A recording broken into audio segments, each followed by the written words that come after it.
Lara had been crying non-stop since night before. Buhat nang dumating siya sa kanila mula sa lakad niya, ay nagkulong na siya sa kwarto niya at saka umiyak ng umiyak. Mahapdi na ang mga mata niya. Subalit hindi naman niya mapigilan ang pag-alpas ng mga luha niya. Ang bigat-bigat ng dibdib niya at masamang-masama ang loob niya. She knew she had every right to feel bad. Sinong babaeng hindi maghihinagpis pagkatapos mahuli sa akto na may ginawang milagro ang nobyo nito? Iyon mismo ang nangyari sa kanya nang nagdaang araw. Umpisa pa lang ay hindi na maganda ang araw niya. Sumumpong ang dismenorrhea niya. Kaya nangyayaan siya na mag-clubbing ni Nico, ang walang hiyang boyfriend niya. Ex-boyfriend niya ay tumanggi siyang sumama. Papagabi na nang bumuti-buti ang pakiramdam niya. Tinansya niya ang kanyang katawan. Nang sa pakiwari niya ay kaya na niyang gumimik at iyon ay napagpasyahan niyang gawin. Sa halip na tawagan para magpasundo, ay naisip niyang puntahan na lamang si Nico sa townhouse nito. Tiyak niyang naruroon lamang ito. Dahil sa pagkakaalam nito, ay hindi matutuloy ang lakad nila. Ang intensyon niya ay sorpresahin ito. Ni sa hinagap ay hindi niya naisip na siya ang masusurpresa sa ginawa niyang iyon. Pinatuloy siya ng maid nito sa bahay. Kakatwa ang naging reaksyon ng kawaksi nang makita siya nito. Kapuna-punang nanlaki ang mga mata nito. Kasunod niyon, ay mabilis na lumipad ang tingin nito sa itaas ng hagdan, sa gawin ng kwarto ni Nico. Nang bumaling uli ito sa kanya, ay bakas ang pag-abahala sa mukha na nagpakagat labi ito. Kinutuban kaagad siya ng hindi maganda. Nang iwan siya nito para ikuha di umano ng maiinom. Bagay na iginiit nito, kahit sinabi niyang wag na, ay natagpuan na lamang niya ang sarili na pumanhik sa hagdan. Kusang dinala siya ng mga paa niya sa tapat ng kwarto ni Nico. Dahang-dahang niluwangan niya ang awang ng pinto, saka sumilip sa loob. Nakita niyang may kausap si Nico sa intercom na nakasabit sa dingding ng kaibayo ng pinto. Ang likod nito ay nakaharap sa kanya. Nahulaan niya na malamang ay maid nito ang kausap nito. Marahil ay inabisuhan ito ng kawaksihingil sa pagdating niya. That was okay. There was nothing wrong with that. Ang hindi okay ay ang katotohanang walang kasaplot-saplot sa katawan ang salawahang boyfriend niya, maging ang babaeng nakita niyang nakadapa sa kama nito. Ano pa bang maaari maging konklusyon ng isip niya? Kundi kakatapos lamang mga lantari o nakatakda pa lamang mga lantari ito ng iba. She wasn't born yesterday. That was blatantly clear. Her asshole of a boyfriend was cheating on her. Kung gaano katagal na itong nagtataksil sa kanya, ay wala siyang idea. Wala naman kasi siyang nakitang palatandaan na nagkukulang ito sa pagsasama nila. She remembered gasping quietly loudly right about then. Dahil sa tunog na nilikha ng pagsinghap niya, ay napalingon bigla sa kanya si Nico. Nagulat ito at nanlaki ang mga mata nang makita siya. Subalit agad din naman itong nakompose ang kanyang sarili. Dinampot nito ang unan at itinakip iyon sa salawahang ano nito. Pagkatapos ay nilapitan siya nito. Listen baby, it's not what you think. Tanda niyang saad nito. Diyan ka lang. Don't you dare come near me. You make me sick. Don't waste your breath explaining either. Beginning this very minute, we're through. Got that? Binirahan niya ito ng talikod pagkatapos niyang sabihin iyon. And just like that, their 6 months relationship came to an end. Hinayang na hinayang siya dahil minahal niya ito. Hindi naman niya sasagutin ito kung hindi. Nakilala niya ito sa party na isang mutual friend nila. Na-attract kaagad siya rito dahil gwapo ito at malakas ang dating ng personalidad nito. Sa kalaunan ay natuklasan niyang mabait ito. Kapag kasama niya ito, pakiramdam niya siya ang pinakamagandang babae sa balat ng lupa. He had his way of making her feel cherished and important. Kaya naman, nang magpahiwatig ito ng interes sa kanya, ay hindi na ito nahirapang makuha ang oo niya. Naging maayos naman ang pagsasama nila. Compatible sila sa maraming bagay at masaya sila sa piling ng isa't isa. And all the while, that was that she presumed. Subalit hindi pala ganoon ang totoong lagay ng sitwasyon. Hindi ito masaya sa piling niya, sapagkat kung totoong masaya ito, ay hindi niya mahuhuli ito sa kandungan ng iba. That was Logic 101. Once more, the questions came rushing in her head, one after the other. Saan ba siya nagkulang? Saan siya nagkamali? Akala niya ay mahal siya nito. Bakit biglang nagkaganoon? Bakit biglang naglantari ito ng iba? Hindi ba siya sapat para dito? Ano ang wala sa kanya na mayroon ang iba? Hindi maubos-ubos ang mga katanungan sa isip niya. She felt totally rejected.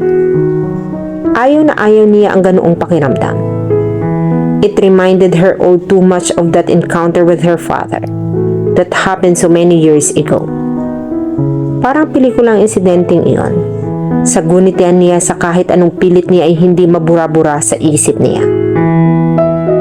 Linggo ng umaga, nagtungo sila ng kanyang ina sa simbahan para dumalo ng misa.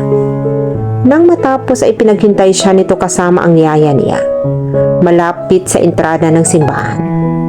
Masyadong mainit ang sikat ng araw, kaya ito na lamang ang nagbalik sa parking area para kunin ang kotse nila.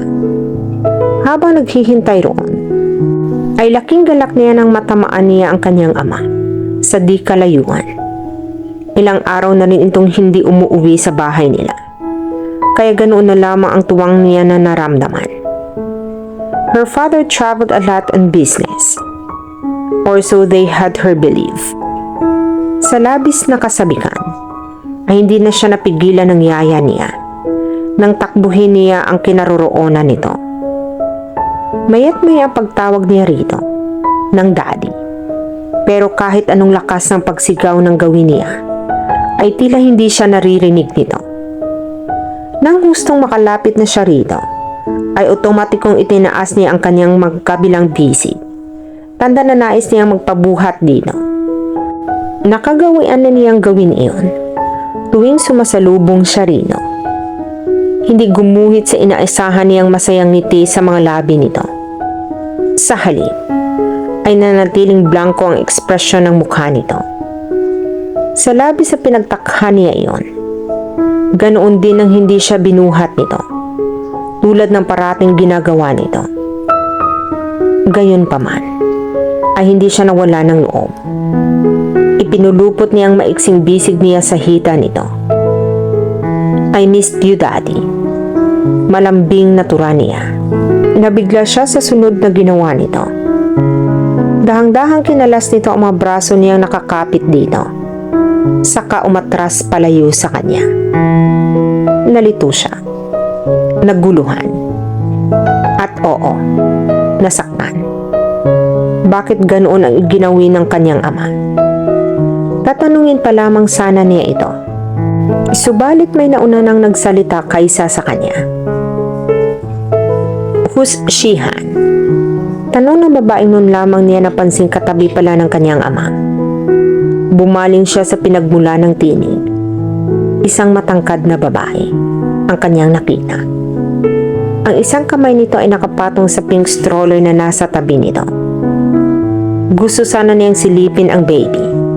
Subalit nag-alangan siya dahil mukhang masungit ang babae. Maganda ito subalit iyon nga. Mukhang masungit. Naisip niya kung pagtatabihin ito at ang mama niya, ay di hamak na mas maganda ang mama niya. I don't know, honey, her father answered. Really? Believe me, Han, I don't have no idea who this kid is. Bigla na lang siyang lumapit sa akin. She probably mistook me for her father or something. Lumipad ang tingin niya sa kanyang ama. Magkahalong pagtaramdam at hindi makapaniwala ang mababasa sa mga mata niya. Labis siyang nasaktan sa kanyang narinig. Hindi niya maunawaan kung ano ang dahilan at ikinatatwa siya nito. Her question started then. May naging pagkukulang ba siya? May nakaligtaan ba siyang gawin? Naging masamang anak ba siya? Sinisikap naman niyang maging mabait at masunurin. Bakit ganoon? Nagsisimula ng mangligid ang mga luha niya. Daddy? Nag-aalangang sambit niya. I'm sorry but I'm not your daddy, little girl. Hindi ito makatingin sa kanya ng tuwid habang nagsasalita ito.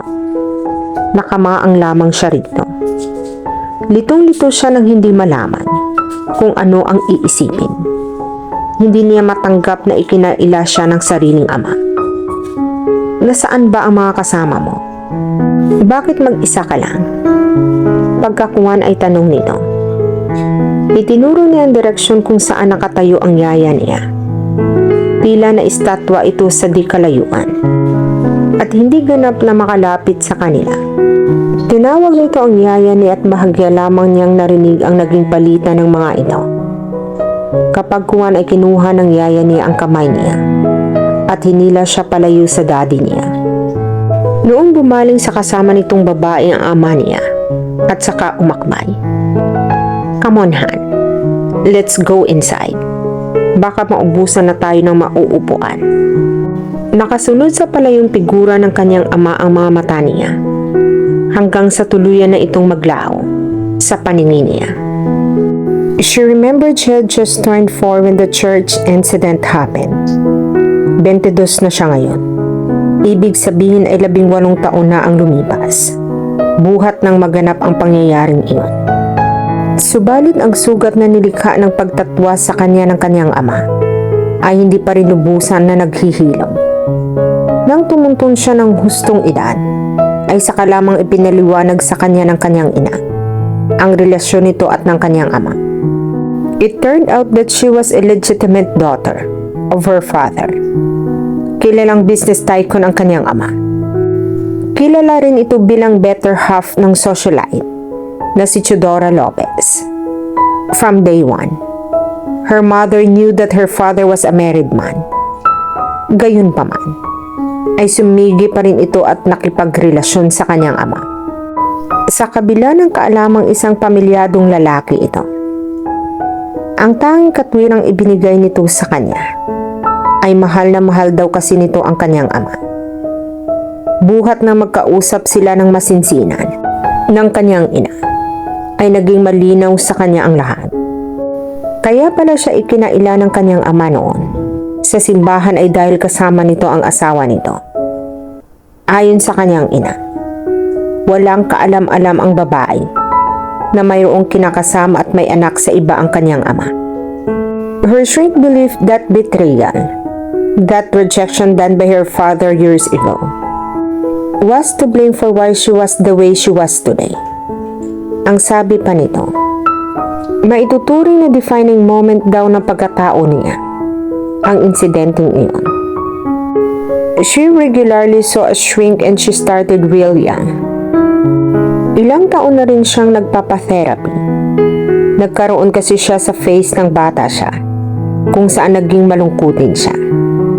Labis na nag-alala ang mama niya, kaya dinala siya nito sa isang child psychologist. Mula noon, ay naging regular na ang mga therapy at counseling sessions niya. Those early visits helped her a lot. She now understood herself better.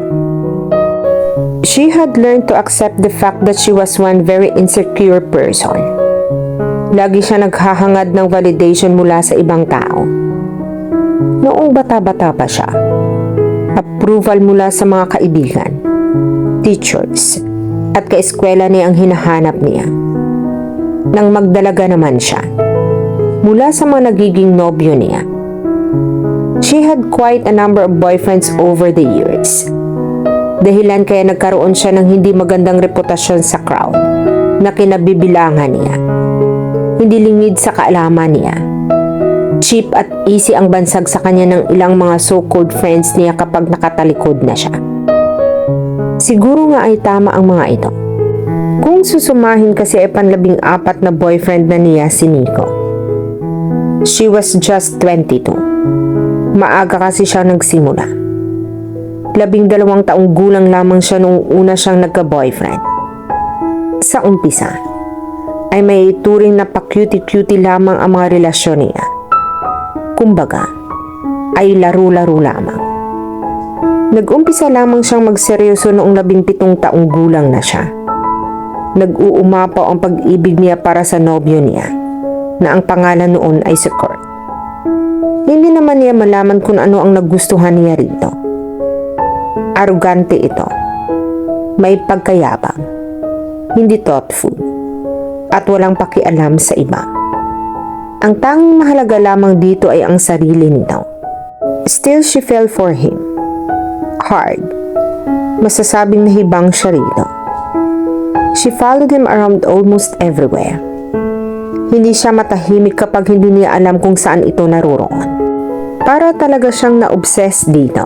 Ibinigay niya rito ang lahat-lahat niya. Pero sa huli, ay pinaiyak lamang siya nito. Simple lang ang mga naging dahilan nito. Kaya nakipaghiwalay ito sa kanya. Hayagang sinabi nito na sawa na ito sa kanya. At gusto nito ng iba naman. Tanda na yung drum-drum ang iniluha niya nang makipaghiwalay ito sa kanya. Sa naisip niya ay naalala niya si Nico.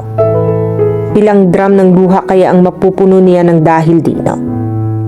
Kung bakit naman kasi, ang malas-malas niya pagdating sa lalaki. Why was it that she always fell for assholes? Naidlip na din siya kahit paano. Ang sunod na namalaya niya ay ang tinig ng mami niya na tinatawag ang pangalan niya. Lara, honey, wake up. Nagmulat siya ng mga mata. Saka bumaling dito. Napansin ka agad niya na nakabihis pang alis ito. Where are you going? Tanong niya sa namaos na tinig. I'm heading over your tita's place. Malapit na kaibigan nito ang tinutukoy nito. I see. Habang pinagmamasdan ito, ay parang nakita na rin niya ang sarili niya 30 years from now. Hindi lang iilang ang nakapagsabi na magkamukha silang mag-ina.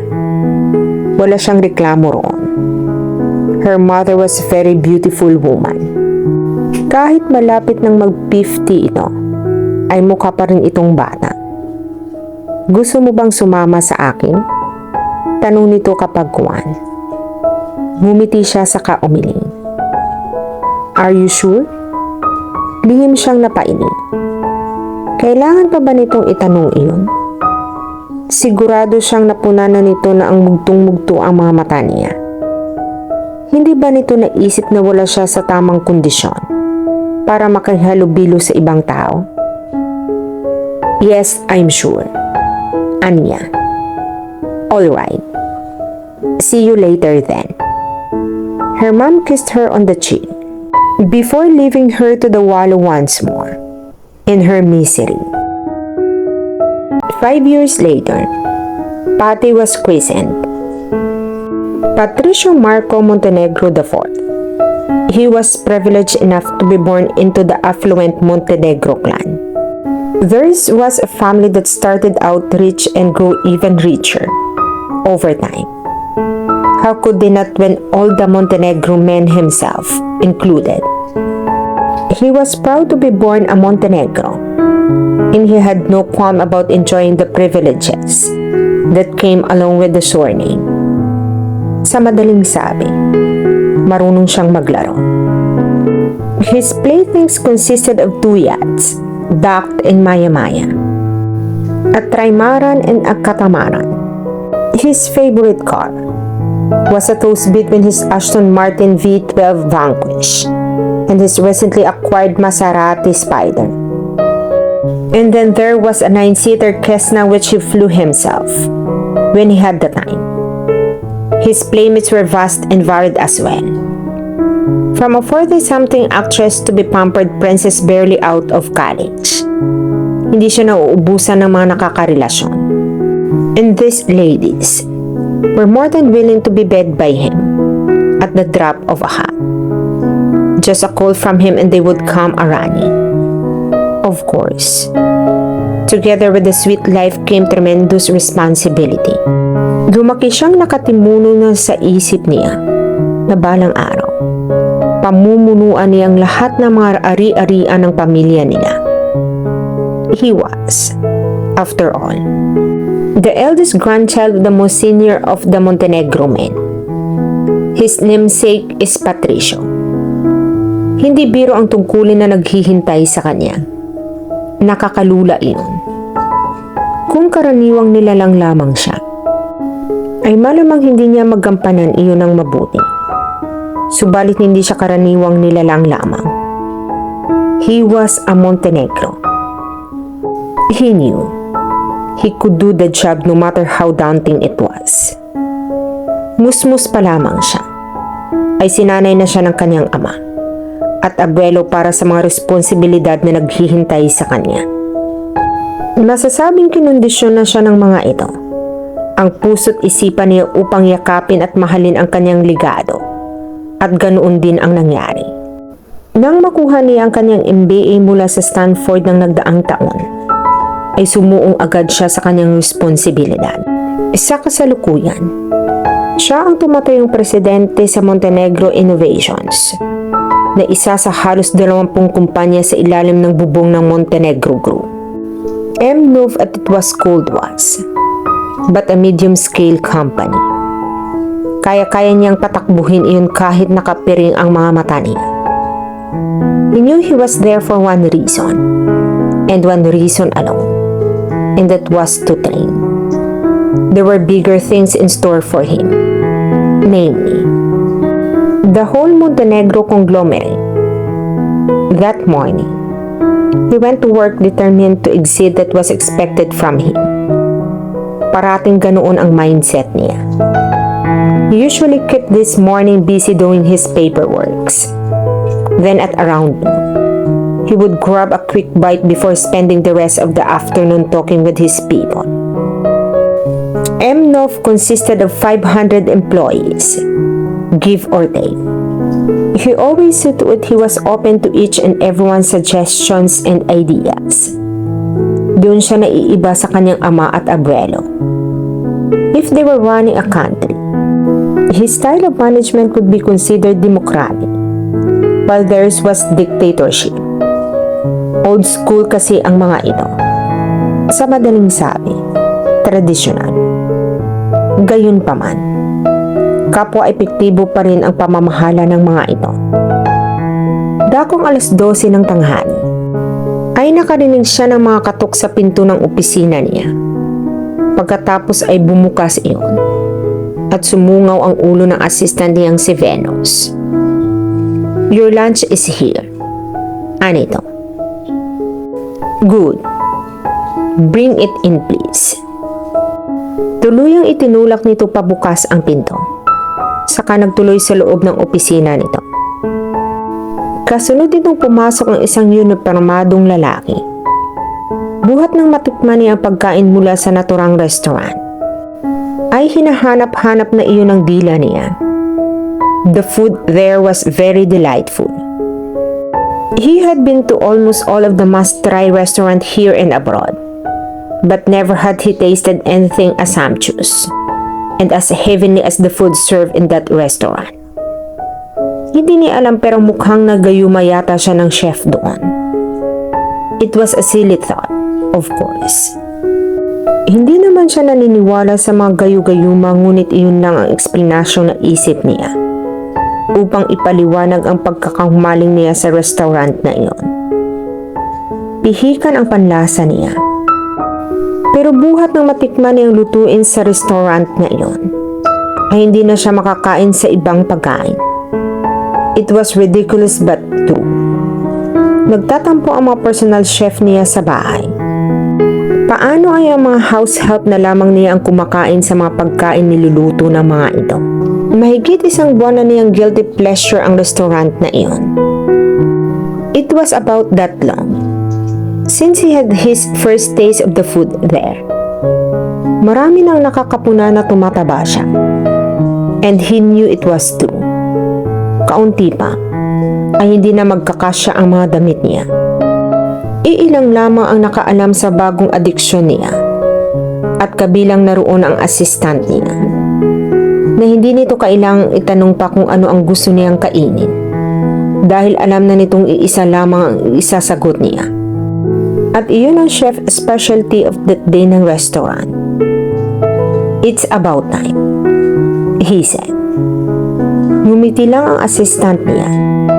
Maging ang kasama nitong delivery crew. Magkatulong inayos ng mga ito ang place setting sa bilog ng mesa na nasa isang sulok ng kanyang opisina. What am I having this time? He asked. Shrimp and catupiry cheese and chopped beef with corn. That's good. Hindi pa man ay naglalaway na siyang matikman ang pagkain.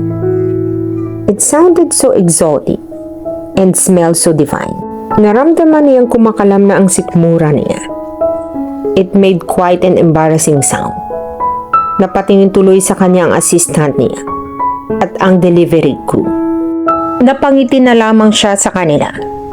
Hindi na niya hinintay na matapos ang mga ito sa ginawa nila. Inilapag na niya sa desk ang dokumentong pinag-aaralan niya. Saka lumipat na ng mesa. He then proceeded to eat. Napapikit siya pagkatapos niyang sumubo. And the food was heavenly indeed. Do you need anything else, sir? Ani ng kanyang sekretarya. No, I'm good. You can have your lunch now. Yes, sir. Nasa labas na ng silid ang isang paa nito. Nang isang ideya ang biglang pumasok sa isip niya. Venus, wait, he said. Can you find out who is the chef of that restaurant? And then make an offer. The ceiling? Up to the twice the amount I'm paying my chef. His current chef's salary was already double the going rate. Walang halaga sa kanya ang pera. He had tons of it to burn. Hindi pagmamayabang iyon. Bagkus ay pagsasaad lamang ng katotohanan. Okay. I'll work on it right away. Good. That would be all. Saad niya sa kanyang sekretarya. Lara had gotten to a point wherein the hurt had become too unbearable already. And there was only too much rejection a woman could take. Hindi si Nico ang huling lalaking minahal niya.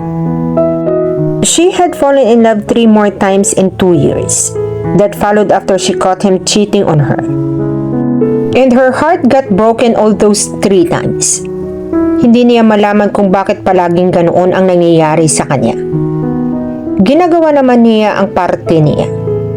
She did her best to be the perfect girlfriend.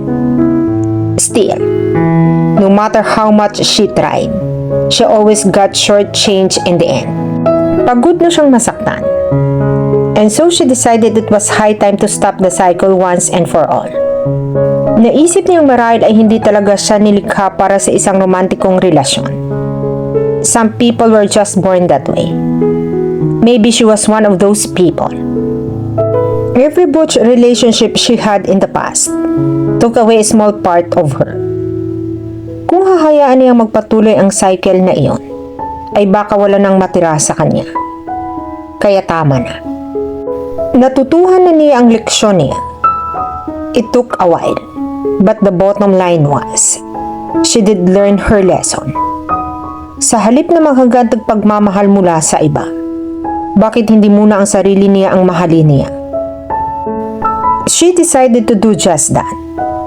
She placed the search for a significant other at the bottom of her list for her priorities.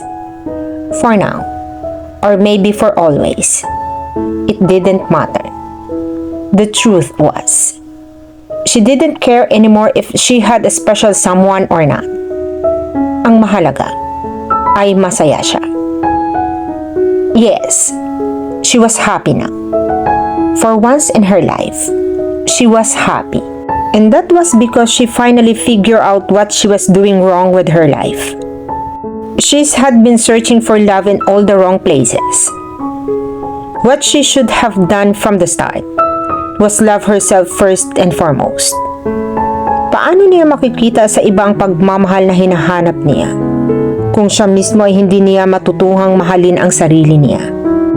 That was something her shrink had been helping her realize for the longest time. But it only sank into her brain 3 years ago when her heart got broken again from the 9th time. Tanda niyang dapang-dapa siya noon. Masasabi niyang lahat ng mga naging nobyo niya ay si Dog ang pinakaminahal niya. That was something big, considering her track record. After the first time, back when she was 17, she swore she won't sleep with another man again, unless she was sure he was the one. Ang buong akala niya ay tuloy-tuloy na ang love story nila. Hindi pala. In the end, he left her for another woman. At dahil ito ang pinakaminahal niya, dito rin siya pinakanasaktan. She was so crushed when they broke up. She even contemplated taking her own life. Walang halong exaggeration iyon. Mabuti na lamang at naliwanagan din ang isip niya. Since then, she made a vow never to allow herself to be placed in that situation again. And so she changed her ways. Sarili naman niya ang inilagay niya sa unahan. She swore to love herself more. How? By taking control of her life. Nagtungo siya sa Amerika. Una, dahil kailangan niya ang bagong environment. Pangalawa, para masimulan na niya ang plano niyang mangyari sa buhay niya. Magaling siyang magluto. Isang bagay iyon na likas sa kanya. She just loved it when she was in the kitchen, creating all sorts of dishes. Naisip niyang yaman na din na lamang na mayroon siyang talento sa aspetong iyon. Bakit hindi niya pagyamanin at ibahagi ang biyayang niya sa iba? Why not put up her own restaurant? That was what she did eventually. But first, she had to study to improve her skills. Kumuha siya ng iba't ibang short courses, mula sa pastry making hanggang sa culinary management. 2 taon din ang iginugol niya sa pag-aaral. That was on top of the 4 years of culinary school she already had under her belt. Bago pa man siya tumulak papunta sa New York, ay nakapagtapos na siya sa CCA. It was while she was in the US that she decided to feature Brazilian cuisine in her then would be a restaurant. Naisip niyang saturated na ang Filipino, Italian, Cantonese, at Japanese cuisine ang Pilipinas. It was time to put something new on the table. And she thought Brazilian food would be the perfect, since it was rich, and Filipino love rich food.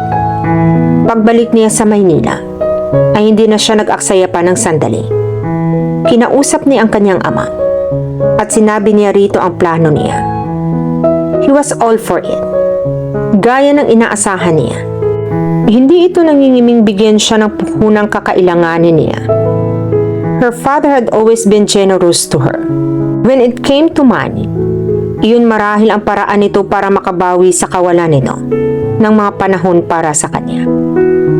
Nilinaw niya rito na babayaran niya ang halagang ibibigay nito sa kanya. Nagprotesta ito sa umpisa, subalit hindi rin nagbago ang isip niya. She wanted to do the venture on her own. That way, the success that would derive from it would be all the more sweet. 6 months ago, Sauce Mistoras had its soft opening. Iyon ang pangalan na pili niya para sa restaurant niya. The term was Portuguese, and its direct English translation was Herblend. Portuguese kasi ang pangunahing lengguwahe ng Brazil.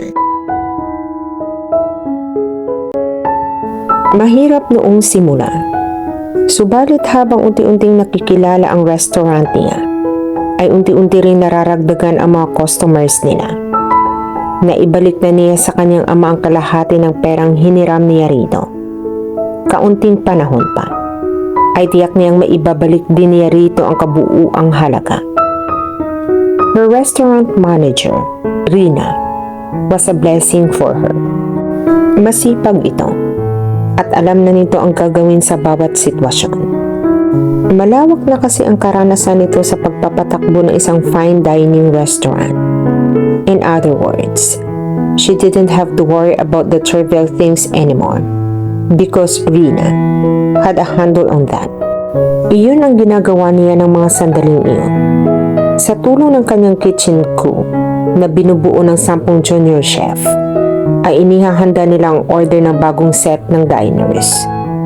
Kakatapos lang niyang lagyan ng chocolate shavings ang pinakahuling item. Isang dessert plate. Nang lapitan siya ni Rina. May phone call ka. A certain Venus something. May itatanong lang daw sa iyo. Alright. Pakisabi sandali na lang ako. Tapos pakitransfer na rin ang tawag sa local call. Pagkatapos maghugas ng mga kamay, ay nagtungo siya sa maliit na opisina niya na nasa pagitan ng kusina at ng dining area. Ibinagsak niya ang katawan sa upuan na naruroon. She was a bit. Sos Miss Torres, this is Lara Francisco speaking. Aniya pagkatapos abutin at ilapat sa tenga ang auditibo. Walang ligoy makipag-usap ang babae sa kabilang linya. Ang sabi nito, ay gusto raw kunin ng boss nito ang serbisyo niya. At first, she thought it was for a special function or something. So she asked for the details. Pero nang malaman niyang gusto para siyang kunin bilang personal chef ng amo nito, ay muntik na siyang humagalpak ng tawa. Naturally, she declined the offer. Sinubukan ni Venus na baguhin ang isip niya. Subalit nabigo ito. I'm sorry, Venus. I'm really very flattered by all of this. But my decision is final. It's a no. Drop by the house this Sunday, Iho, and have dinner with me and your father. I can't commit yet, Mother. I have to check my schedule first. Tugon ni Patty sa sinabi ng kanyang ina mula sa kabilang linya ng telepono. Narinig niya ang exaggerated na paghugot nito ng hininga. Have we come to this? Do we have to set an appointment just to see our one and only son? Frankly, I'm offended. Let me remind you, in case you've forgotten, my dear boy, we are your parents. So show your appreciation once in a while and spared us a little of your valuable time. Natawa siya sa litanya nito. You're being melodramatic again, Mommy. You can't blame me. I miss my little boy. It's been a while since I last saw you. Tama ito. The last time he saw his parents was way back when his grandfather celebrated his 81st birthday. Ginanap ang magarbong handaan noon pang Setyembre at Enero na ngayon. I won't take no for an answer. He sighed. All right, Mommy. I'll be there on Sunday. Pagpayag niya para manahimik na ito. May kompromiso siya sa araw na iyon, pero gagawa na lamang niya ng paraan. Pagkatapos makuha ang sagot na gusto nito, ay nagpaalam na rin ito sa kanya. Maya-maya ay bumukas ang pinto ng opisina niya at iniluwaan niyon ang figura ng assistant niya. Here are the papers you asked me to get for you. Saad nito. Great. Thank you, Venus. He needed to study those marketing plans for their soon-to-be launched product. Inilapag nito sa mesa niya ang mga dokumento. Any news on that chef? Naalala niyang itanong dito. Siya ang tumawag sa kanyang ina at kaya niya tinawagan ito dahil gusto niyang ipasa rito ang kasalukuyang chef niya. As expected, she agreed. His mother couldn't seem to get enough help. Ito na lamang at ang kanyang ama ang naiwan sa bahay. Ngunit pakiwari niya. Sa tuwing bibisita siya roon, ay parami ng parami ang mga kawaksi nito. He guessed a part of the reason was because his mother loved to boss people around. Hindi na kasi nito nagawa iyon sa mga anak nito. Matagal na siyang bumukod ng tirahan. The same was true for his younger sister Reza, who was currently living in high life in Spain. I talked to her earlier. Tugon ni Venus sa tanong niya. Her? You mean she's a she? Yes. Her name is Lara Francisco. The name didn't ring a bell. Maybe she was one of those dime dozens spacefaring chefs. Ganoon kasi ang kasalukuyang chef niya. Sa isang cruise ship ito nagtatrabaho bago lumipat sa kanya. Go on. Saad niya. I offered her the job like you asked me to, but she turned it down. Kumunot ang noo niya. Hindi siya sanay sa tinatanggihan siya. Tuwiran man o hindi tuwiran. Talk to her again. Itanong mo kung magkano ang kailangan nating ibigay para magbago ang isip niya. Pagkatapos sabihin iyon, ay dinismiss na niya ito. A couple of hours later, he called Venus again. Humingi siya ng update sa task na ipinagawa niya rito. That included the Finenki chef Lara, who he honestly believed was just playing hard to get. I called her up again, and she gave me the same answer. It's still a no. She wasn't expecting that. Ang buong akala niya ay hindi nito matatanggihan ang ubod ng laking alok niya. His current chef was already earning an amount only tad lower than the 5-star hotel we're paying. Inalok na niya ito ng double ng halagang iyon subalit tumanggi ito. Pagkatapos ay sinabi niya rito, through Venus, na ito na ang magbigay ng halagang gusto nito. Pero humindi pa rin ito. Ano ba ang problema nito? Was she holding out for more? That wasn't right. He was bothered all the afternoon. Ganoon talaga siya. Hindi mapakali hanggat hindi nakukuha ang gusto niya. Matanda na siya. Subalit pagdating sa aspetong iyon, ay daig pa niya ang isang bata. He loathed to admit it, but that was one of the drawbacks of growing up spoiled. Sanay siya sa bawat kapreso niya na nakukuha niya. Otherwise, the pollutant little kid inside him ended up throwing a mental tantrum. Of course, he had more sense that to literally throw a tantrum. Napangiti siya sa naisip.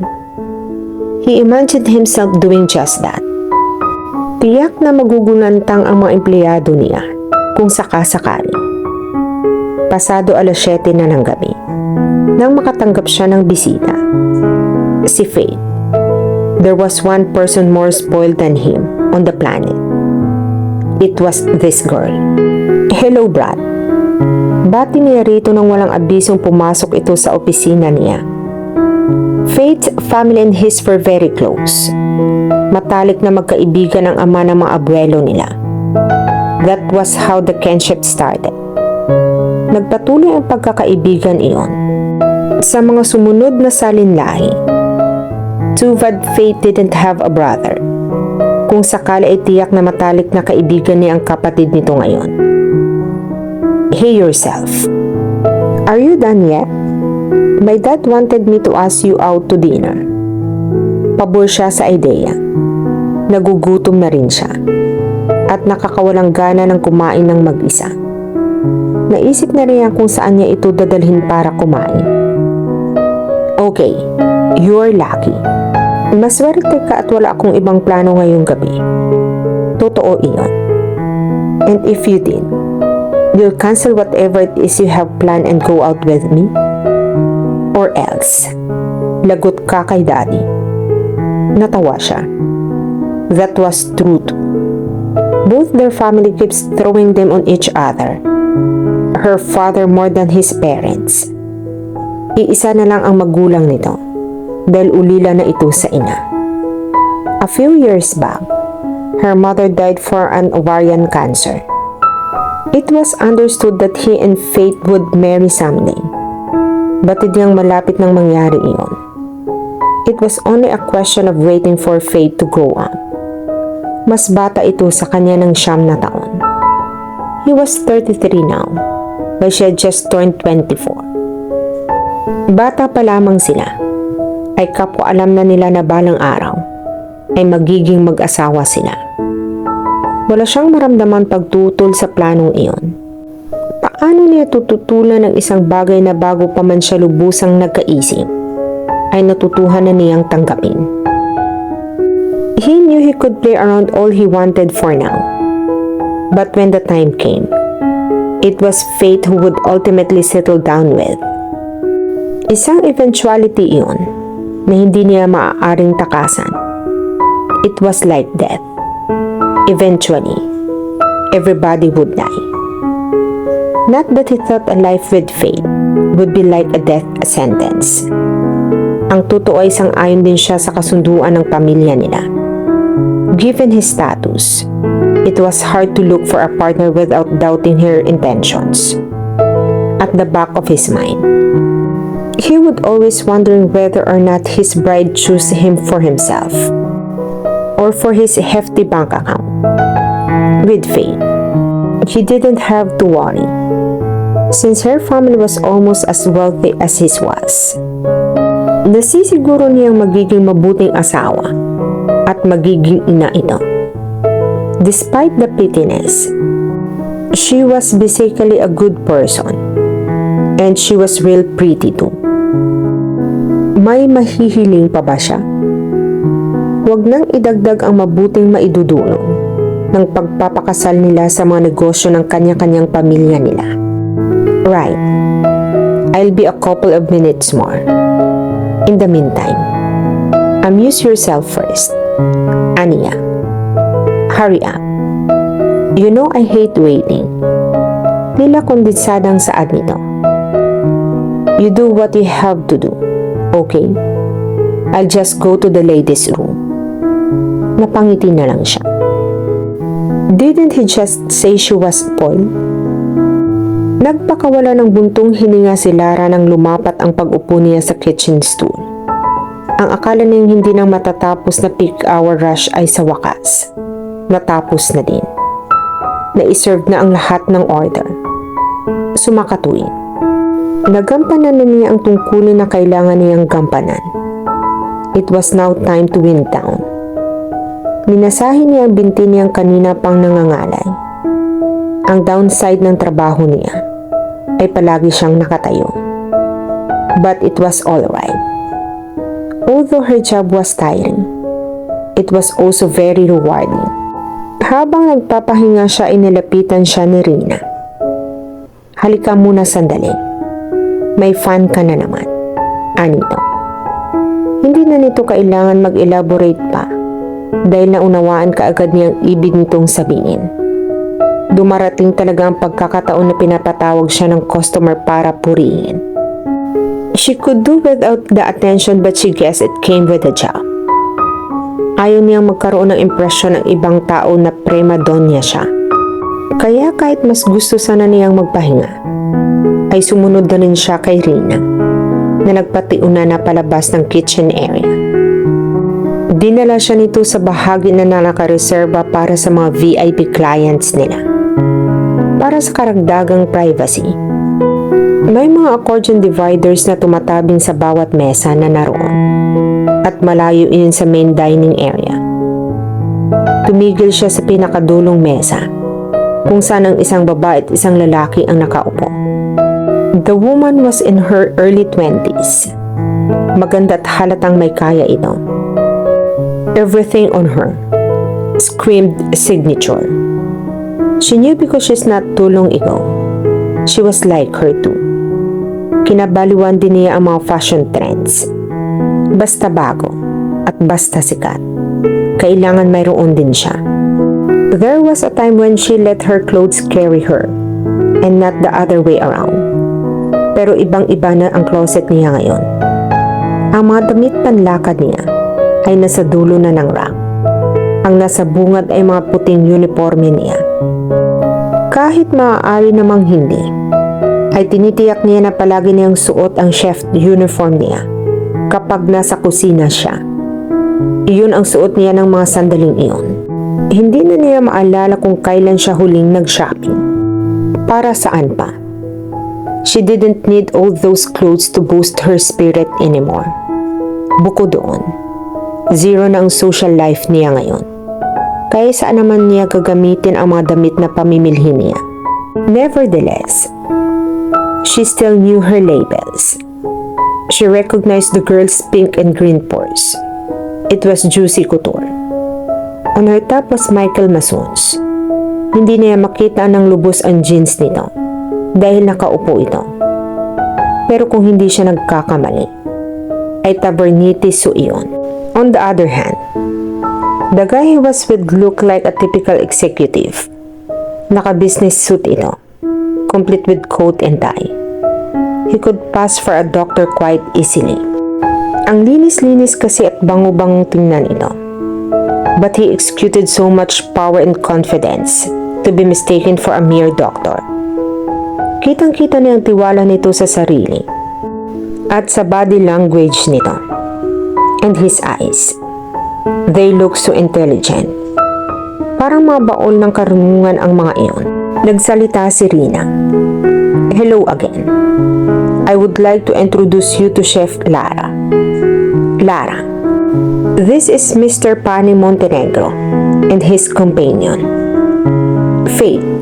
Salo ng binata. Ngumiti siya. Nice to meet you both. Aniya. The pleasure is all mine. Balik naman ni Pani. Isang matipid na ngiti at tango lamang ang itinugon sa kanya ng kasama nito.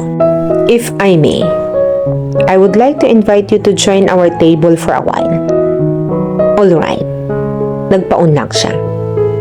She didn't really want to. She was just being polite. Tumayo ang binata at pinaghila siya ng upuan. May breathing sa loob-loob niya. Nang makaupo siya, ay nagpaalam na si Rina at iniwan niya siya roon. I would like to compliment you on the fine food. Pagbubukas nito ng usapan. Thank you. Tinanong nito kung matagal na siyang nagluluto. Sinagot naman niya ito ng tapat. All my life. However, professionally, just a little over a year. I see.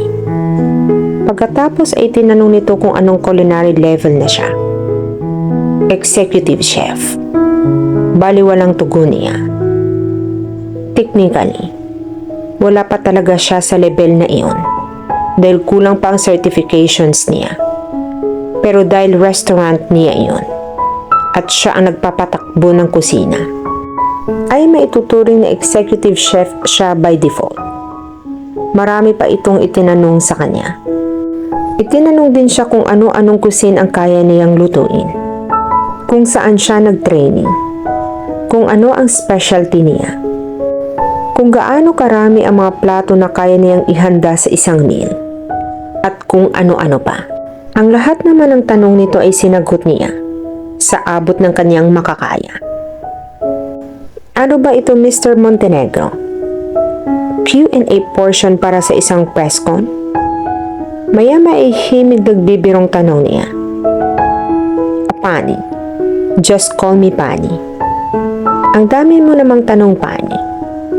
Indulge me. I have one more question for you. This is the last one. I promised. Alright. What's the question? You see? It's rare that I encounter people who are imprudent enough to turn down a good break when one goes one's way. Nalukot ang noo niya. Hindi niya maintindihan ito. Tiningnan siya nito na parabang hinihintay nito ang tugon niya. Was there a question already?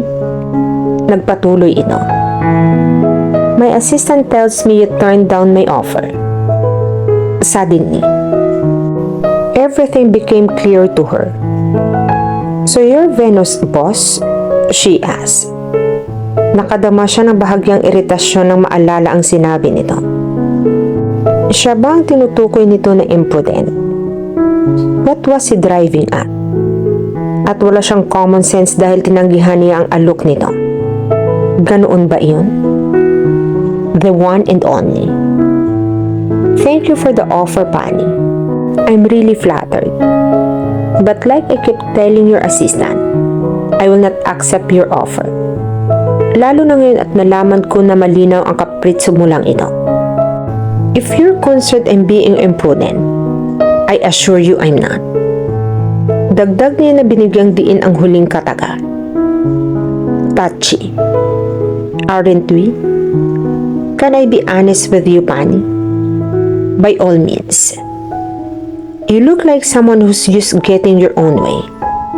I think a shot of disappointment once in a while would you do good. And why is that? To remind you that somewhere in the dictionary, there's a word there called humility. Na-distract si Lara nang marinig niya ang pagsinghap ni Faith sa tabi niya. Habang nag-uusap sila ni Patty, ay tahimik lamang ito roon at pinagkakaabalahan ang PDA nito. Sa puntong iyon lamang niya kinigtaan ito ng reaksyon. Excuse me, who are you talk to Patty that way? Hindi mo ba nakikilala kung sino ang kausap mo? Hindi niya nagustuhan ang konsending na paraan ng pananalita nito. The truth was, Patty looked sort of familiar. Marahil ay nakita na niya noon sa pahayagan ang larawan nito. Mukhang importanteng tao ito, kaya hindi malabong na feature na ito sa mga business columns dati. Hindi namang talaga siya interesado sa mga ganoong bagay, kaya hindi tumitimo iyon sa utak niya. Tiningnan niya ng tuwid ang mga mata ng dalaga. I beg your pardon? Am I the presence of reality here? I didn't know. However, now that you've enlightened me, do you mind telling me what the protocol is? Do I have to stand up and curtsy? Tell me what I need to do. Will you please? Pang-iinis niya. Sa gilid ng kanyang mga mata, ay napansin niyang ngumiti si Patty. Hindi niya alam kung bakit pero nasiyahan siya. Dahil na-amuse ito sa pagiging bitchy niya. Hindi naman siya parati ganoon. Minsan lang. Kapag feel lang niya. Patty, are you going to let her get away with this? Sumbong dito ni Faith. Bago pa makatugon ang binata, ay tumayo na siya. Bakit ba nagtitiyaga pa siyang pakiharapan ang prinsesa ng mga mapangmata at ang aruganteng konsorte nito? If you excuse me, I believe that conversation is over. Enjoy the rest of your meal. In a while, I'll be sending you a dessert platter compliments of the chef. Iyon lang at tumalikod na siya. Wait! Pigil sa kanya ni Patty. Kasabay ng sinabi ay hinawakan nito ang kagalang-galangan niya. Napatingin siya rito. Ang balak niya ay sabihin ito at bitiwan ang kamay niya. Subalit, biglang naumid ang dila niya nang magtama ang mga paningin nila. Something strange happened to her then. Naging eratiko ang tibok ng puso niya habang magkahinang ang mga mata nila. Tila walang hanggan ang lumipas bago nito binasag ang sandali. You're one tough cookie. Do you know that? Stay a while longer and let's negotiate. I'm sure we can come up with something that would make both of us happy. Umiling siya. Magni-negotiate tayo, kamo? What for? Pasensya na. Sa tingin ko, ay nagsasayang lang tayo ng oras kung gagawin pa natin iyon. I believe the only thing that would please you is if I agreed to your proposal. But I won't and I never will. Why? Because I have invested so much in this restaurant and I'm not going to turn my back on it just because you said so. I hope you understand. Hindi ko pwedeng pabayaan ang restaurant ko. Muntik na siyang matawa na makita niya ang reaksyon nito. Natamimi ito at mukhang napahiya. It serves him right. Hindi na niya kasalanan kung naging presumptuous ito. You own this place? He asked after a while. Yes. Why didn't you tell me sooner instead of letting me make an ass of myself? Nagkibit balikat siya. You didn't ask. Pasensya ka na, Beatrice. It Beatrice, right? Saad ni Lara. Right. It's Beatrice. Nagpakilala bilang food columnist para sa isang nationwide glossy ang kausap niya. Kaya ito naroroon sa opisina niya. Ay dahil nais daw nitong i-feature ang kanyang restaurant sa susunod na issue nito. Like I was saying, pasensya ka na. I cannot squeeze you in today. Siyempre, ay natutuwa siya sa gustong mangyari nito. Dahil makakatulong ang publicity na idudulot ng article nito upang lalong makikilala ang restaurant niya. Kaya lamang, ay hindi talaga niya maaayong paunlakan ito dahil wrong timing ito. Weekend ng araw na iyon. At kapag weekend, ay dagsa ang dating ng mga customers nila. Ipinaliwanag niya ang lahat ng iyon dito. It's alright. Nagbabaka sakali lamang ako. I didn't realize you were hands-on on your operation. I am. Pinag-aralan nila ang kanya-kanyang schedule hanggang sa magkasundo sila sa araw ng pagbalik nito para makapanayam siya nito. Hindi ito ang unang interview niya. Nang nagdaang linggo, ay lumabas ang write-up ng Sus Metrosa sa lifestyle section ng isang major daily. Buhat ng mailathala ang artikulong iyon, ay dumoble ang bilang ng mga customers nila. Palaging puno ang dining area nila at hindi nila naranasan pa na magkaroon ng patay na oras. Hindi nagdagal, ay nagpaalam na rin sa kanya si Beatrice. Nang makaalis ito, ay ipinusod kaagad niya ang mahabang buhok niya at ipinaloob iyon sa talk o chef hat niya. Pagkatapos ay nagtungo na siya sa kitchen area. Doon ay sinalubong siya ng chef niya na si Diane. Ito ang kanang kamay niya sa kusina. Inireport kaagad nito sa kanya kung ano-ano at gaano karami ang mga produced goods na idiniliver habang wala siya. Pagkatapos ay isinubsob na nila ang mga sarili sa trabaho. Kailangan nilang isupervise ang preparation ng mga gagamitin nilang sahog. Dapat ay matapos iyon bago mag-alas 10 ng umaga, na siyang oras ng pagbubukas ng restaurant. Nang matiyak na maayos na ang lahat, sa preparation area, ay hinarap na niya ang burner. Nagkaramilay siya ng mga prutas na gagamitin para sa mga dessert dishes niya. Dapat talaga ay maunang mailuto iyon, sapagkat kailangan pa niyang palamigin iyon bago niya magamit. Nasa aktong sinasalin na niya sa sisidlan ang mga minatamis nang makadama siya ng kakatuwang sensasyon. Bigla siyang nailang na hindi mawari. Pakiramdam niya ay parang may nagmamatsyag sa kanya. Lumingalinga siya hanggang sa makita niya ang pinagmumula ng pagkaasiwa niya. Sa kabilang dulo ng kusina ay nakita niyang nakatayo si Patty. Nakapamulsa ito habang nakasandal sa dingding. Ang mga mata nito ay nakatuon sa direksyon niya. Tinanguan siya nito ng tipid. He then began walking towards her. His gait sure and fluid. Kung kumilos ito, ay parang pag-aari nito ang mundo. No doubt about it. He was one very self-assured man. Gustuhin man niya, ay hindi niya magawang ibaling sa iba ang paningin niya. For some reasons, he held her attention captive, and his presence literally took her breath away. Bawat hakbang nito, papalapit sa kanya, ay tila paiksi ng paiksi ang agwat sa pagitan ng hininga niya. Until suddenly, There he was, right in front of her. "Good morning." Payak na bati nito. There was a hint of a smile on that perfectly formed lips of his. Kailangan pa niyang tumikim muna bago siya makapagsalita. "What are you doing here? You're not supposed to be here." Bakit ba tila nabubulol ang dila ko? Saad niya sa kanyang sarili. Ngumiti lamang ito ng tabingi. Saka inangat ang platong pinagsalina niya ng minatamis. Nakapatong iyon sa stainless countertop na nasa pagitan nila.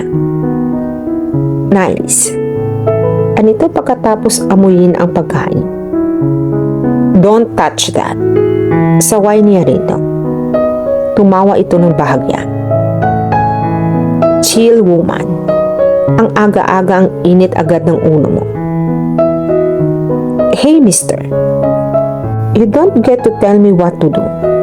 This is my kitchen in case you've forgotten." Hindi mo pa sinasagot ang tanong ko. "What are you doing here?" "I was in the area. I have time to kill. So I decided to drop by." "So what you're saying is that you're bored and you have nothing else better to do?" Somehow I find that hard to believe. Totoo iyon. After all, he was an important man. Natitiyak niyang may pakay ito, kaya naroroon ito. "Fine, whatever," saad niya. She decided not to press him. Lalabas at lalabas din ang pakay nito, in his own good time. She sighed. Hindi niya alam kung bakit hindi niya magawang itaboy ito. She knew she could ask him to leave.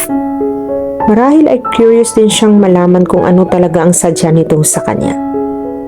Hindi na niya itinanong kung paano ito nakapasok gayong sarado pa sila. She knew how. Ito ang tipo ng tao na maparaan.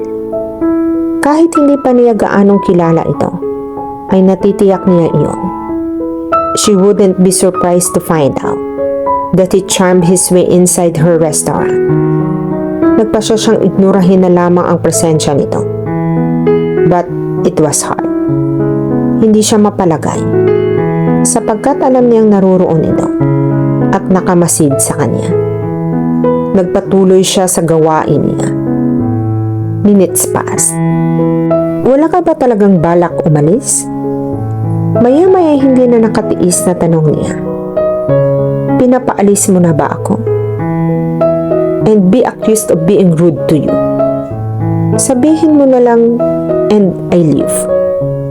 Bahala ka na nga sa buhay mo." Aniya. Hinarap ulit niya ang trabaho niya. Inabot niya ang botilya ng extra virgin oil sa di kalayuan. At sa pagtaktak ng laman niya ibinuhos ang lahat ng iritasyon niya. "What are you doing?" Tanong nito makalipas na ilang sandali. "Salad dressing." "Para saan?" "Is your cellphone out of order? Because if it is, you can borrow mine." Sa halip na tumugon, ay saad niya. Nagtatakang kumunot ang noo nito. "What for?" "So you can give your common sense a call." "Hello? Sinabi ko na nga na salad dressing. What for ka pa riyan?" "You know what? Your crabbiness doesn't get to me one iota. So tough." Tumaas ang isang kilay niya. "Do I look like someone who cares?" He smiled then. Tila sa halip na mainis, ay naaliw pa ito sa ginagawa niya. "What I mean was, the dressing you're making. It's for what kind of salad?" Paglilinaw nito. Sinagot na niya ito ng maayos. Kung hindi pa niya gagawin iyon, ay lalabas na siyang parang bata. "Salad de palmito," she said. He bombarded her with questions after that. Ano raw ang salad na iyon? Pakilarawan naman daw niya iyon para dito. Ano raw ang tawag sa likidong isinama niya sa olive oil? Ano raw ang timplada niyon? Maalat daw ba? Matamis o maasim? Tuwid na isinagot naman niya ang lahat ng tanong nito. Ang kulit din pala nito. He was like a 2-year-old with all his questions. Marahil noong bata ito, ay narindi ang mga magulang nito dahil sa palaging may tanong ito. She pictured him as the kid who never ran out of whys. Ang cute siguro nito noon. Sa wakas ay natapos din ang ginagawa niya. I have enough time for a cup of coffee. Care to join me? Kayag niya rito. He was a guest there. Uninvited, yes. But nonetheless, still a guest. Marapat lang napakitaan niya ito ng kaunting hospitality. Dinala niya ito sa dining area. Dahil sarado pa ang restaurant, ay solo nila ang lugar. Doon na rin isinilbi ng waiter na inutusan niya ang kape, na hiningi niya. Nang sila na lamang ulit ni Patty, ang naiwan sa mesa, ay diniretsa na niya ito. Ano ba talaga ang ipinunta mo rito? He paused for a moment before replying. Wait here. I just go get something from my car. He left her then. Nang magbalik ito, ay may tanga na itong itim na folder. Bago ito naupo ulit sa kaibayang pwesto niya, ay iniabot nito sa kanya ang dala nito. What's this? Open it. She did just that. Tahimik na pinasadahan niya ang tingin ang mga dokumentong nakapaloob sa folder. Business Development Framework iyon para sa restaurant niya. Namangha siya dahil masusi ang detalyeng nakasaad doon at tampok ang lahat ng aspeto ng negosyo tulad ng finance, marketing, operations, at iba pa. May 5-year timetable din doon na nakasaad kung ilang sangay ang maaari nilang buksan kada taon. Ba't ka mayroon nito? Naguguluhang tanong niya pagkatapos marating ang pinakadulong pahina ng report. Because I want you to see what we can achieve if we would join forces. I have a proposition for you. Here we go again with your propositions. I'm willing to finance your expansion. At sino ang nagsabi sa iyo na gusto kong mag-expand? How could you not? Ang laki ng potensyal ng restaurant mo. So why clip it wings? Plano talaga niya palaguin ang negosyo niya. Sinong negosyante ba naman ang hindi pinangarap iyon? Ang kaso ay isa siyang certified greenhorn sa larangang iyon. At wala namang gumagabay sa kanya kung ano ang dapat at hindi niyang dapat gawin. Tuloy hinay-hinay lang muna siya. Dahil kung baga ay trial and error ang paraan niya para matuto siya. Accept my offer. I'll make your restaurant a household name. And what's in it for you? I'll be your partners, of course. I get half of the restaurant net revenues. So what do you say? Pumayag ka na. I'll have my lawyer draft the contract today. And I'll show it to you this afternoon. Teka muna sandali. Masyado ka namang apurado. Ang totoo ay nabibilisan siya sa mga pangyayari. Don't expect me to give you an answer right away. Kailangan ko munang pag-aralan at pag-isipan ito. Mukhang disappointed ito. Pero tumango na rin pagkakuan. Fair enough. Here's my card. Call me up next week and we'll talk about this some more. At tinanggap niya ang calling card nito. Ilang araw din hindi nakatulog ng maayos si Lara pagkatapos ng pag-uusap nila ni Patty. Laman ng isip niya ang business proposition nito. She knew she needed to come up with the answers quick. Malapit na kasi matapos ang isang linggong palugit na ibinigay nito sa kanya. And she didn't want to pass up the chance for fear that she might regret it later on. Nang mga sandaling iyon, ay naroroon siya sa opisina niya sa restaurant. Kakatapos pa lang nilang magsara. Pinasadahan ulit niya ng basa ang report na ibinigay sa kanya ni Patty. Wala siyang tulak kabigin sa pagiging pulido at komprehensibo nito. She had to admit that his offer was really tempting. Hindi dahil sa kapital na ilalagak nito, sapagkat madali niyang masusolusyonan iyon sa pamamagitan ng kanyang ama. Ang tunay na humahalina sa kanya na tanggapin ang alok nito ay ang nakakabilib na business foresight nito. Aaminin niyang hindi niya magagawa ng mag-isa iyon na nakasaad sa report nito. He simply knew too much about how to run a business while she knew so little. Sa aspetong iyon, ay malaki talaga ang maitutulong nito sa kanya. Gayunpaman, ay bantulot pa rin siyang ibigay rito ang pagsang-ayon niya. Ang pumipigil sa kanya ay ang kaalamang makakasosyo niya ito sa negosyo na gusto niya ay sa kanya lamang. Baby niya ang restaurant niya at hindi pa siya handa na magkaroon ng daddy ang baby niya. Sa puntong iyon, biglang naalala niya ang kanyang ama. Bakit ba hindi ka agad yan naisip kumonsulta rito? Surely, he would know what to do being a businessman himself and not just an ordinary businessman. Malaking tao ang kanyang ama sa corporate world. Dinampot niya ang cellphone niya at saka i-denial ang private line nito. A couple of rings later, the call connected. Ito ang unang bumati. Hello Lara, it's nice to call you up.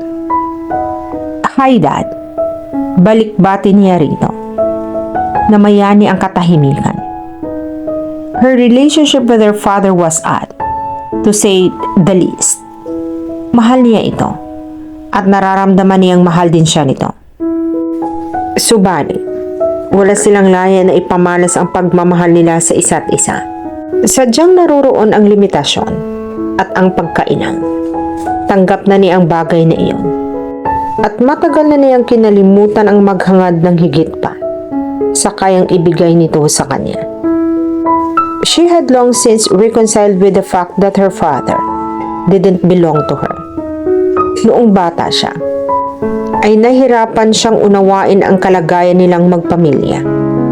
Ngunit sa pagtanda niya, ay unti-unti naging praktikal ang pananaw niya sa buhay at natutuhan na din niyang tanggapin ang kapalaran niya. She was cool with everything now.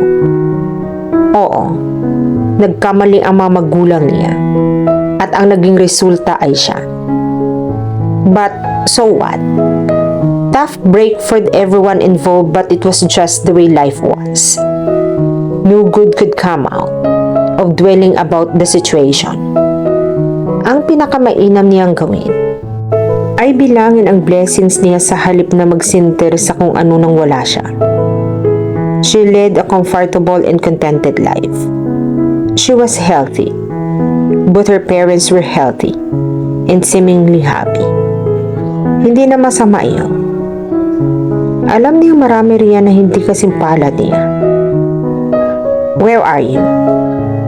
Tanong niya rito pagkakuan. Still at the office, sagot ng kanyang ama. Past 9 na. Andyan ka pa? You should go home and rest. Totoo ang concern niya rito. I know. Malapit na akong matapos dito. Ikaw ba? Where are you? Nandito pa ako sa restaurant. Tumawa ang kanyang ama. Anak nga kita. Napangiti naman siya. Dad, the reason why I called up is because I want to ask your opinion on something. Pasakali niya. Saka inilahad niya rito ang tungkol sa proposal ni Patty. Who is this person? Matagal mo na ba siyang kilala? No. Kailan lang kami nagkakakilala? Nung una nga, gusto niya akong kunin bilang personal chef niya. Imagine that? By a set him straight. Pagkatapos, nagpakita siya ng interest na magkasosyo kami. Ganoon yata talaga siya ka no-nonsense na tao. What his name? Patricio Marco Montenegro. Say what? Parang nagulat ito na hindi mawari. She wondered why. Patricio Montenegro? Ulit niya. Iyon ang nakasaad sa business card na ibinigay nito sa kanya ni Patty. Which one? Yung presidente ng PMON? You mean si Patty? Yes. That's how he likes to be called. Do you know him? Yes. Pero paano kayo nagkakakilala? She told her father how. So what are you saying he sought you out? Anito pagkatapos niyang magkwento? Yes. Pero bakit? She smiled then. Nasarapan daw siya sa luto ko. Are you sure? Hindi niya alam na ako ang father mo? No. Paano naman niya malalaman? Magkaiba tayo ng surname. Remember?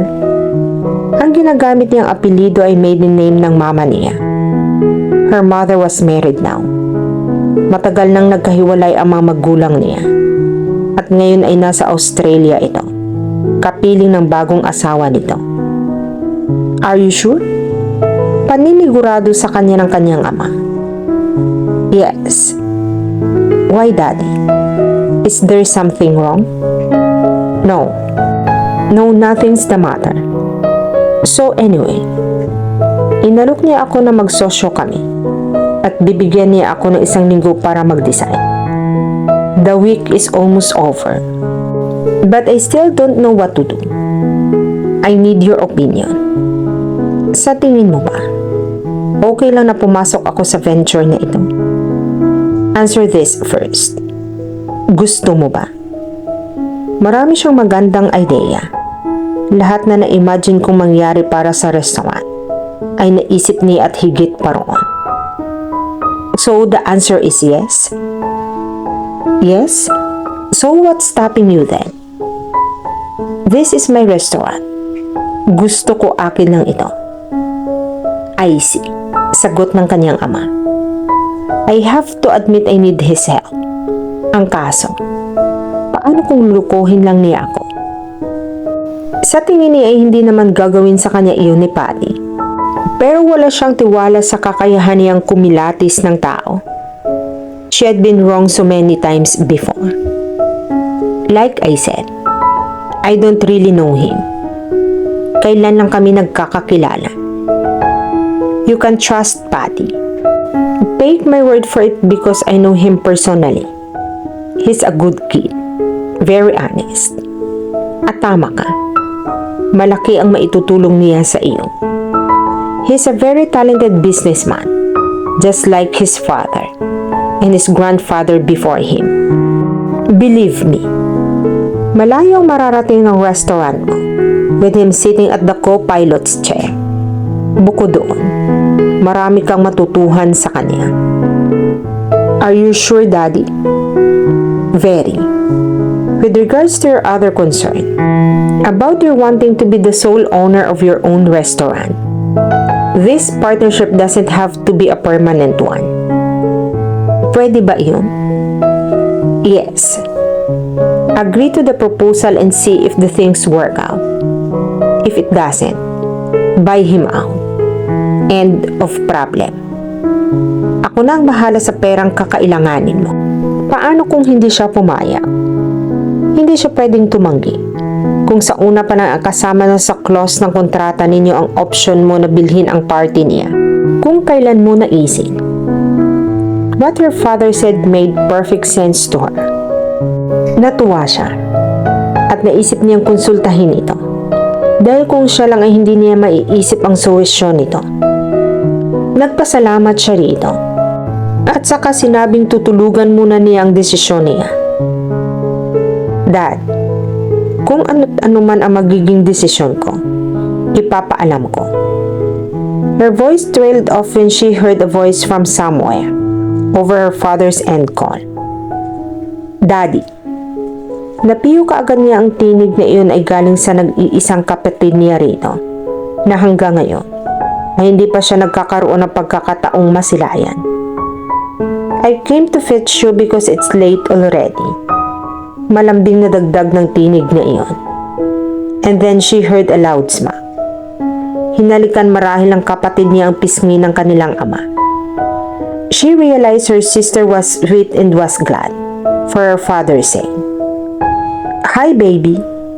Bakas ang kasiyahan sa tinig na saad ng kanyang ama. Alam niyang kailangan na niyang magpaalam. "Hey dad." Pukaw niya rito. "Thanks again for the advice. I better say bye now." "Right. I'm sorry about this. Mag-usap ulit tayo. Tell me what you decide." Saad ng kanyang ama. "I will. Bye." Nang sumunod na araw, ay tinawagan ni Lara si Patty. Pagkatapos tibangin ang mga pros and cons ay nagpasya siyang tanggapin na ang offer nito. Iyon mismo ang sinabi niya rito na makausap niya ito sa telepono. She could tell from the tone of his voice that he was pleased by her answer. "Let's talk more. Libre ka ba mamayang hapon? Magkita tayo sa Mandarin." Saad nito. "Oo, libre ako. Pero hindi ako pwedeng magtagal. I have to get back to the restaurant before the dinner rush." "I understand. I guess that's something we have to change." "Change?" Iyon ang isa sa mga pinangangambahan niya. Change was constant. Kung para sa ikabubuti ng restaurant niya, ang pagbabago ay nakahanda siyang tanggapin iyon ng bukas sa puso. Gaya sa napagkasunduan nila. Nagkita sila ni Patty bandang mananghali sa Mandarin Oriental. Sa Clipper Lounge ng hotel sila nagtagpo. Wala na siyang pagkakataong umuwi. Para magpalit kaya nagtungo siya roon suot ang chef's uniform niya. She didn't mind. Casual naman ang dress code sa lounge. Their meeting was purely business. Isinama pa nitong assistant nito na si Venus para kumuha ng notes. Sa loob ng mahigit isang oras na pinag-usapan nila ang mga detalye ng partnership nila. Sinabi niya rito ang mga terms niya, kabilang ng option to buy clause na iminungkahi ng kanyang ama. Hindi naman ito tinutulan ang mga kondisyones niya. That night, in-email nito sa kanya ang draft ng kontrata nila. Pinabilib siya nito sa bilis nitong magtrabaho. No wonder. He was successful in his field. Nakapag-research na siya tungkol dito at may idea na siya sa mga naging achievements nito. Nalaman din niya na kabilang pala ito sa mataas na angka at ginugrum para pamunuan ang kumpanya ng pamilya nito. Ipinadala kaagad niya ang draft ng kontrata sa kanyang ama para hingin ang opinyon nito. Her father called her up right after and okayed the contract. Nang sumunod na araw ay nagkita't ulit sila ni Patty sa parehong lugar pa rin. Sa meeting na iyon ay nagkapirmahan na sila ng kontrata. And just like that, the deal was sealed. Hindi na niya solong pag-aari ang restaurant niya. May kasosyo na siya ngayon. Let's celebrate our partnership. Anito pagkatapos imisin ang mga papeles sa harap nila. Kailangan pa ba? Parang ayaw mo yata. Hindi naman sa ganoon. Kaya lang, alam mo namang nakatali ako sa restaurant. Sa ngayon nga, kailangan ko nang magmadali dahil kailangan ko pang paghandaan ang dinner rush. Alright, saka na lang tayo mag-celebrate. And we will. Most definitely. Tumango na lamang siya. At dito na po nagtatapos ang part 5 ng ating kwento. Sabay-sabay po nating abangan ang susunod na kabanata. Be good, be safe, and God bless po everyone.